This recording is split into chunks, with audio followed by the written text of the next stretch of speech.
जी की जय।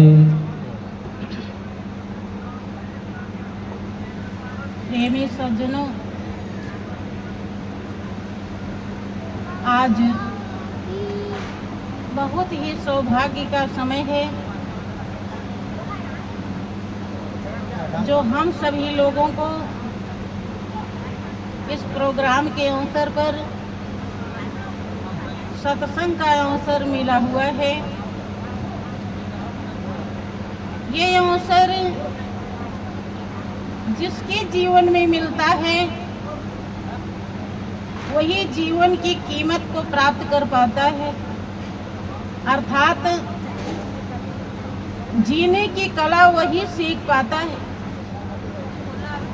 इस दुनिया में मनुष्य की जिंदगी पाकर के भी लोग उतना ही काम करते हैं जितना काम 84 लाख योनियां कर रही हैं। सभी पशु पक्षी जीव जंतु करते हैं, वो भी खाते पीते सोते हैं, बाल बच्चे पैदा करते हैं, मोह ममता उनको भी रहता है। मनुष्य भी यही काम करता है। तो दोनों में कोई भी अंतर नहीं होता, जबकि सभी महान पुरुषों का दावा है कि मनुष्य की जिंदगी एक बहुत ही विशेष जिंदगी है जिसके लिए देवता तरसते हैं।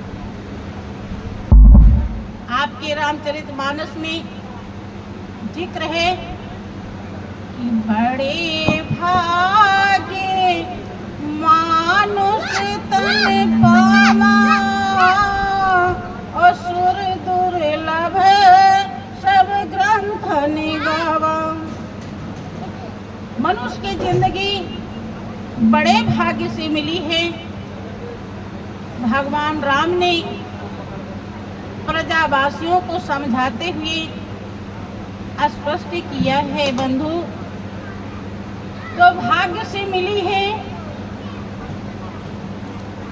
वो कौन सा भाग्य मनुष्य की जिंदगी में उदय होता है, इसी को सत्संग दर्शाता है।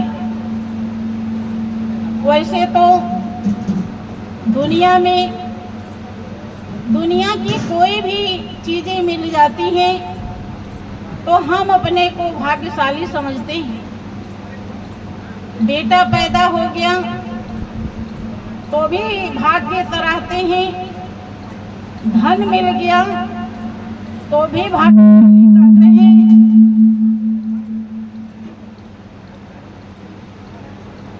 शादी ब्याह हो गया तो भी भाग्यशाली कहते हैं।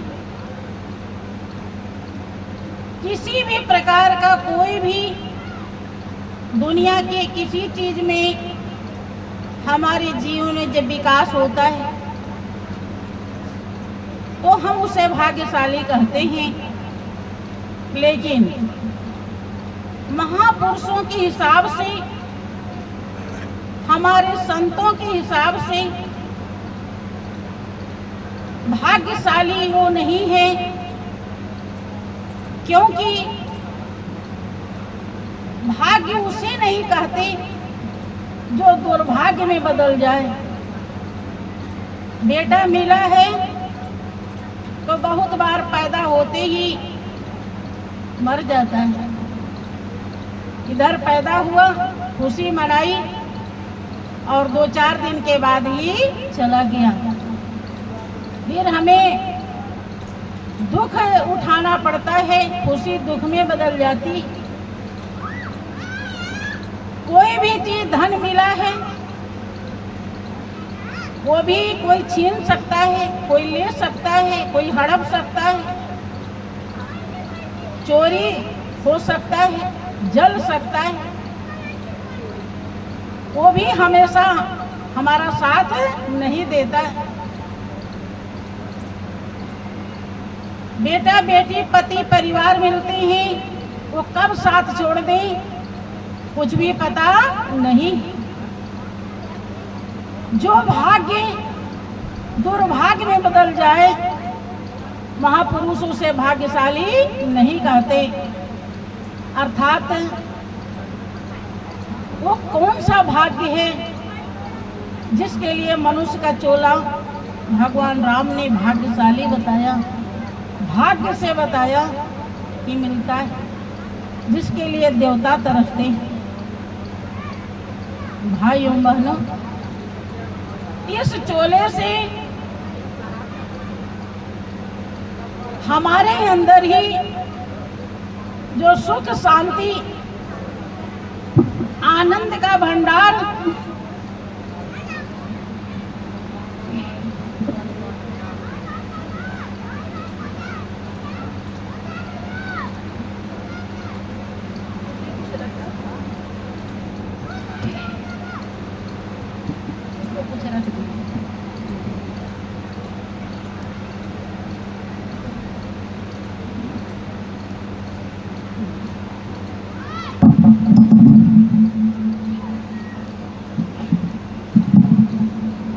सच्चिदानंद भगवान की जय। भाइयों बहनों, जिसने इस जीवन की कीमत को जानी है उसने कहा कि ईश्वर अंश जीव अविनाशी और चेतन अमल सहज सुख राशि। भाइयों बहनों, आप ईश्वर के अंश हैं, अविनाशी हैं और सुख की राशि हैं। सुख है दुनिया की हर चीज में आपको मिलता है, लेकिन क्षणिक मिलता है, थोड़ा सा मिलता है, और वो सुख आपको संतुष्ट नहीं कर पाता, क्योंकि आपको सुख की राशि चाहिए। ऐसा सुख चाहिए जो कभी भी खत्म ना हो, जिसमें किसी भी प्रकार की कोई कमी ना आवे, और वो आप स्वयं हैं। स्वयं को इसी चोले में मनुष्य की जिंदगी में जान करके पहचान करके आप उसे दिल लगा सकते हैं। सुख की रास आप स्वयं हैं, लेकिन संत का संग न करने के कारण उस सुख की रास से आप अनभिज्ञ हैं। वो सुख की रास आप ढूंढ तो रहे हैं, लेकिन मकान में, दुकान में, घर परिवार में, पढ़ाई लिखाई में, बिजनेस व्यापार में, नौकरी चाकरी में, जहाँ पर वो सुख की रास नहीं है। सुख की रास आप ही के पास है, लेकिन उसका विवेक जब तक संत का संग नहीं करेंगे, किसी को ना हुआ है और ना हो रहा है और ना होगा। इसीलिए भगवान राम कहते हैं कि मनुष्य की जिंदगी बड़े भाग्य से मिली। जो काम आप कर सकते हैं वो काम देवता नहीं कर सकते। आप सोच रहे होंगे कि हम तो देवता की पूजा करते हैं। देवता की पूजा भी आप अज्ञानता के कारण ही करते हैं। जिस दिन आप सच्चाई को समझ जाएंगे तो सब देवता आप ही में समाहित हैं। कोई भी देवता आपसे अलग नहीं है, लेकिन कैसे है, इसका ज्ञान न होने के कारण आप अलग अलग देवता पूजते हैं और अपने से देवता को बड़ा मानते हैं। भगवान राम प्रजावासियों को समझाते हुए कहते हैं यही तन करे फल विषय न भाई, और स्वर्ग स्वल्प अंत दुखदाई। हे प्रजावासी, मनुष्य की जिंदगी पाकर के अगर आपको स्वर्ग मिल गया तो स्वर्ग का सुख भी थोड़ा है और अंत में दुखदाई। अर्थात जहाँ देवता रहते हैं, स्वर्ग में कौन रहता है? देवता रहते हैं। भगवान राम कह रहे हैं कि अगर आप देवता बन गए, देवता की पूजा को कौन कहे, आप देवता ही बन गए, तो वो सुख भी खतरनाक है, थोड़ा है और अंत में दुखदाई है। क्योंकि पुण्य के प्रताप से स्वर्ग की प्राप्ति होती है और वहाँ जाने के बाद पुण्य को भोगा जाता है, और जब भोग खत्म हो जाता है तो देवता से यहाँ कौन सी योनि मिल जाएगी कुछ भी पता नहीं है। यहाँ पर हमें आकर के कीड़ा मकोड़ा पशु पक्षी, चूंकि अब कोई पुण्य नहीं है, कोई अच्छे कर्म नहीं है, अब मालिक जो चाहेगा वो जन्म दे देगा। और ये दुनिया कैसी है? अगर इस दुनिया के मर्म को नहीं समझा, इस दुनिया को आपने पढ़ना नहीं सीखा, इस दुनिया को आपने ध्यान से नहीं देखा, तो बंधु ये भव सागर है। भव माने दुख और सागर माने समुद्र। समुद्र के समान अथाह दुख है।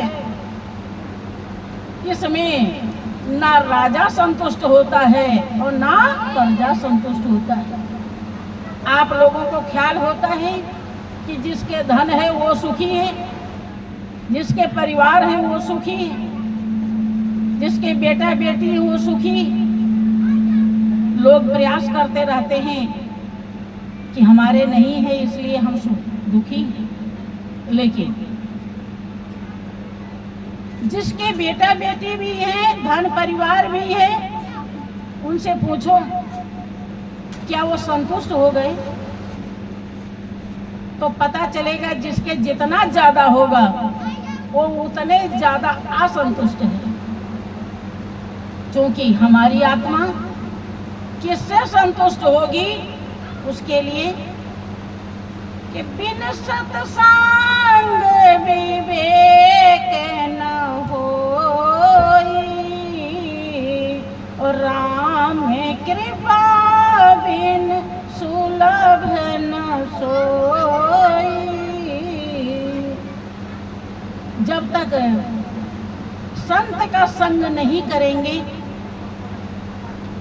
संत का संग नहीं होता है, तब तक सच्चा विवेक, सच्चाई को अनुभव करने का विवेक, सच्चाई को जानने का विवेक, सच्चाई को धारण करने का विवेक होता ही नहीं है।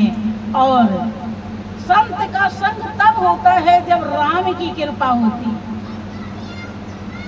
और राम की कृपा तभी होती है जब हम कोई अच्छा संस्कार बनाए होते हैं। बंधु,